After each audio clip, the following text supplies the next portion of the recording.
mega love shout out. Buena mano tayo mga kabsat. Alam niyo naman, tuwang-tuwa na naman ang mga DDS sa mga kapatid nating mga INC. Paano ba naman? Mga kabsat, inabsuelto si Marcoleta. Ha? Yung hindi nagmatch yung kanyang sose sa kanyang salin, di ba? Anak ng kamote. Nakapaw, anong masasabi niyo doon? Elvira G. Na-absuelto si Arton Zala. Galit na galit yan, sigurado. Arton Zala, galit ka, di ba? Diyos ko, Lord. Pero pakinggan natin, mga absat, no? Itong si Attorney Rene Bueno. I-explain niya. Hindi ko pa napapanood to sa title pa lang. Title lang binabasa ko, mga absat, no? Nagulat nga si Attorney to. Oh! Sabi niya, hey! Really? Really? O, sige, pakinggan na natin si Attorney. Attorney, pasok! Buenos dias, buenos tardes, mga amigos, mga amigas, sa aking mga kayubi sa Usapang Batas. Magandang araw po sa inyong lahat.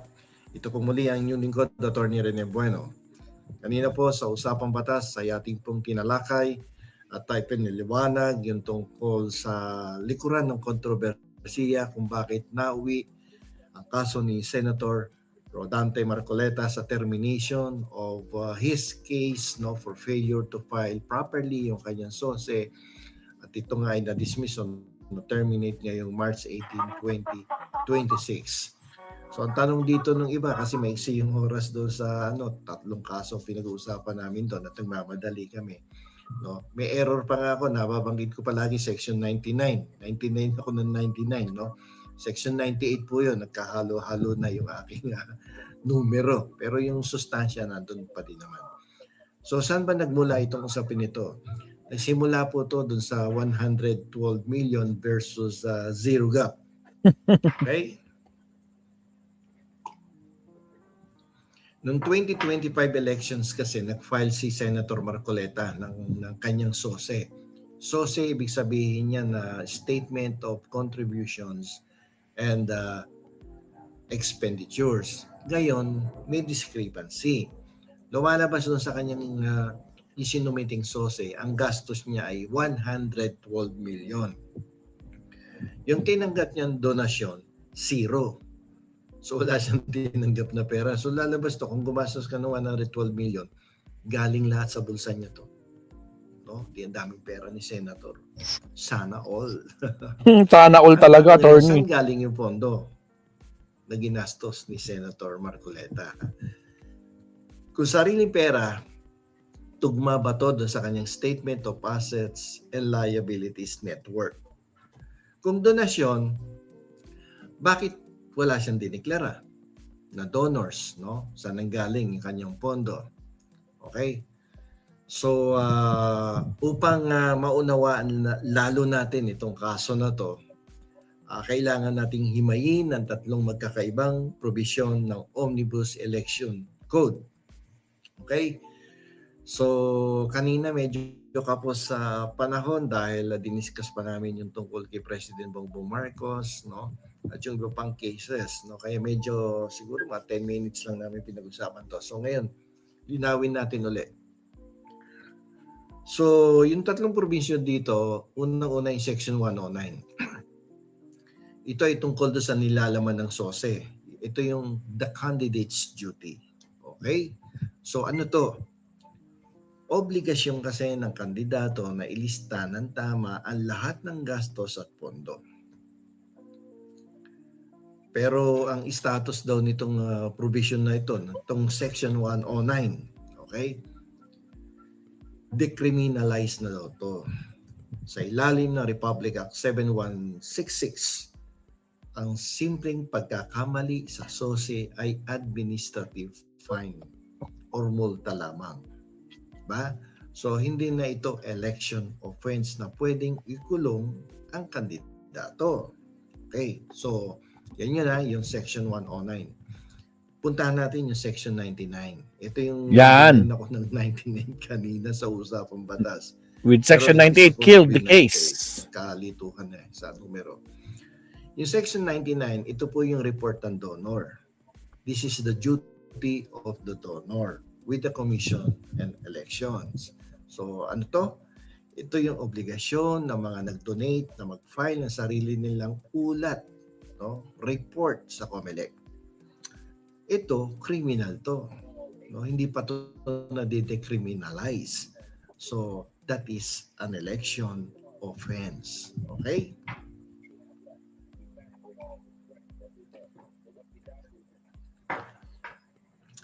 Itong section na to, lilinawin ko, nagkamali ako dun sa usapang batas, section 99 ako. To section 99 ito, hindi ito pwedeng ikaso kay Marcoleta dahil tungkulin ito ng donors. Kaya naman ang iniutos ng COMELEC ngayong araw ay imbestigahan sina Mike Defensor at yung kanyang mga kasama sa ilalim ng section ito, 99. Okay? Ito, dito tayo papasok. Ito yung dapat na binanggit ko, 98. Kulang ng isa kanina. Yung section 98 tungkol ito sa anonymous rule, no? Pero ito yung ground for disqualification. Okay? So ano ang sinasabi sa ilalim ng section 98, hindi 99? Okay? Section 98. Bawal na magbigay o tumanggap ng donasyon sa ilalim ng maling pangalan o anonymous. Pwede ba si Marcoleta tumanggap daw siya anonymous? Bakit ito delikado? Ito ay isang criminal election offense at mala prohibita. Okay? Ooh. Anong parusa? Kapag nahatulan, convicted yung kandidato, ang kakaharapin niya ay mula 6 hanggang 6 na taong pagkakakulong. At ang pinakamabigat nito, may perpetual disqualification to. Habang buhay, hindi ka na pwedeng tumakbo sa gobyerno bilang Ay, kamalas-malas naman. Sayang. Ito yung pinakamalakas na legal hook, no? Ito sana yung pinakamalakas na legal hook, no? Laban kay Marcoleta. Kaso wala eh. Di ba? So, pinaliwanag ko kanina yung dahilan sa usapang batas. Okay. Ang tanong ngayon bakit na-terminate yung kaso ngayong Bakit nga ba, attorney? 2026? So, tatlo yung binanggit natin. Section 109, kaso decriminalize. Section 99 for the donors. Section 98 for the candidate. Bagamat malakas ang mga provision ito, ibinasura ng COMELEC en banc, yung the whole COMELEC. Pag sinabing en banc, lahat sila. 601 ang boto. 601? Dahil sa lack of evidence. Walang prueba. Wow! Hindi na patunayan na may anonymous donations na pumasok kay Marcoleta. Nagtataka ko dito, di ba siya na nga mismo umamin?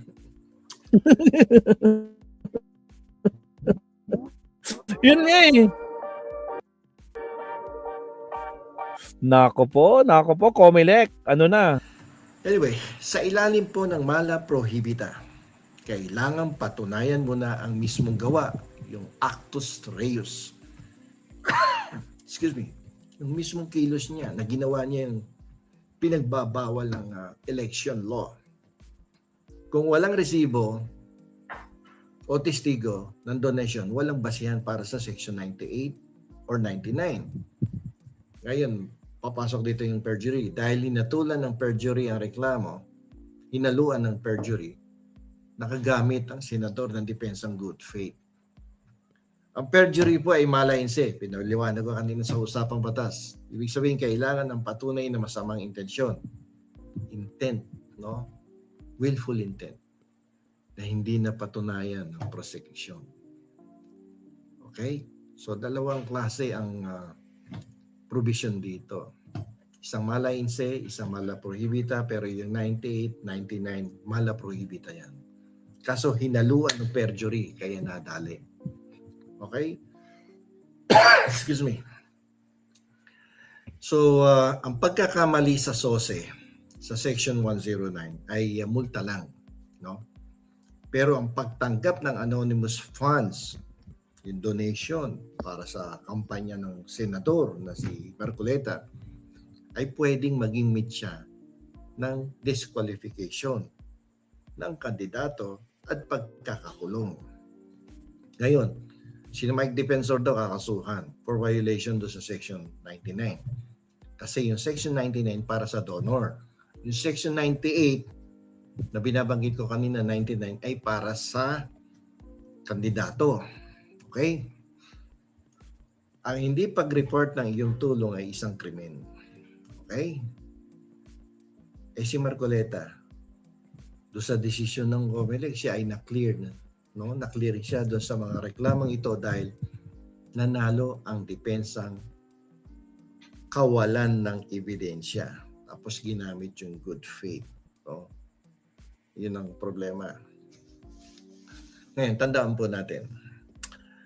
Sa mata ng batas, ang discrepancy sa papel ay mitya ng investigasyon. Pero ang hard evidence ay nagpapakulong.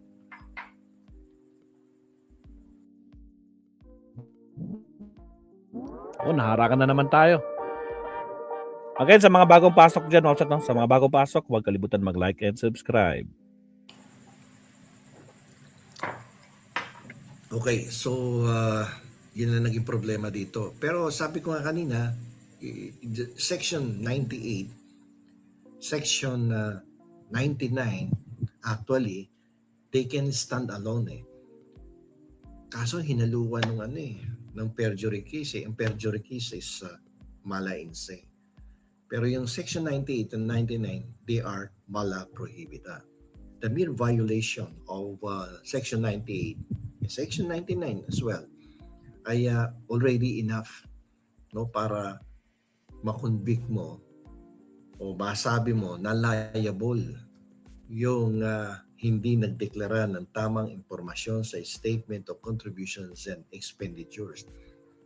Hindi depensa yung good faith. Hindi depensa yung wala kang intent, walang willful intent.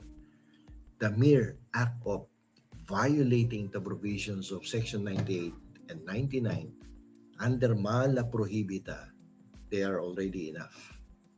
So, sana ang ginawa doon, hindi mo hinalo yung perjury. Pero sa akin, personal opinion ko yun. Pwede namang tumayo mag-isa yung 98 and 99 Diba? So, bakit kinakailangan hinalo mo pa yung perjury?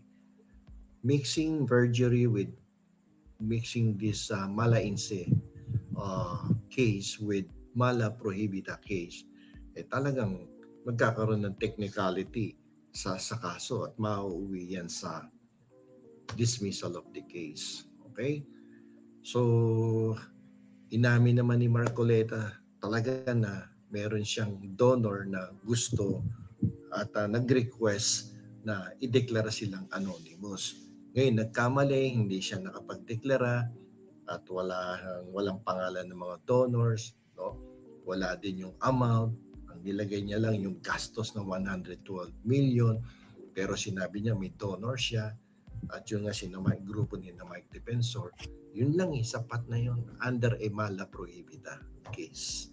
So dito na naman po. Alright. At hanggang sa susunod na episode, ulitin ko doon sa usapang batas, nabanggit ko kasi Section 99. No? Section 9, Section 90, ito mo nagbalina naman. Okay, Section 99, tama, correct. Section 98 yung para sa kandidato, Section 99 yung para sa donor, at yung isang 109 naman ay decriminalized na yun. Okay, alright. So hanggang dito na lamang po. Ito pong muli ang inyong lingkod, Attorney Rene Bueno. Alright. Salamat, attorney. O yan, malinaw na mga kapsat. In-explain na po ni Attorney Luis, Attorney Rene Bueno, mga kapsat. No? Talagang ito, Marcoleta pinalusot dahil sa pagmimix ng perjury with Section 98 killed the case. So dapat pala hindi pala sinama yung perjury. Okay na doon, kahit doon sa may Section 98 na yun. Talagang swak na sa banga. Diyos ko Lord. Pero anyway, mga kapsat, no, hindi pa nga tapos ang laban, mga kapsat. Meron pa. Meron pa. Yung kay Lacson, di ba? Hindi pa tapos ang laban. Meron pa. Tama ka, end time, no? Yun nata yung, di ba? Yung pinapaimbestigan nila na, magkano yun? 500 million ba yun? Diyos ko Lord, mas na parang gagawing plunder yata yun, di ba? Naku po, Diyos ko Lord Rudy, good luck. So hindi pa rin lusot si Marcoleta, mga absat. So abangan ang susunod na kabanata. Alright. So wag na kayo malungkot. At least na-explain sa atin ni Attorney Rene Bueno yung pinakarason kung bakit dinismiss nila yan, mga absat. Alright. So yan po ang ating first subtopic. Next subtopic na rin po tayo ulit. Maraming salamat, Attorney Rene Bueno.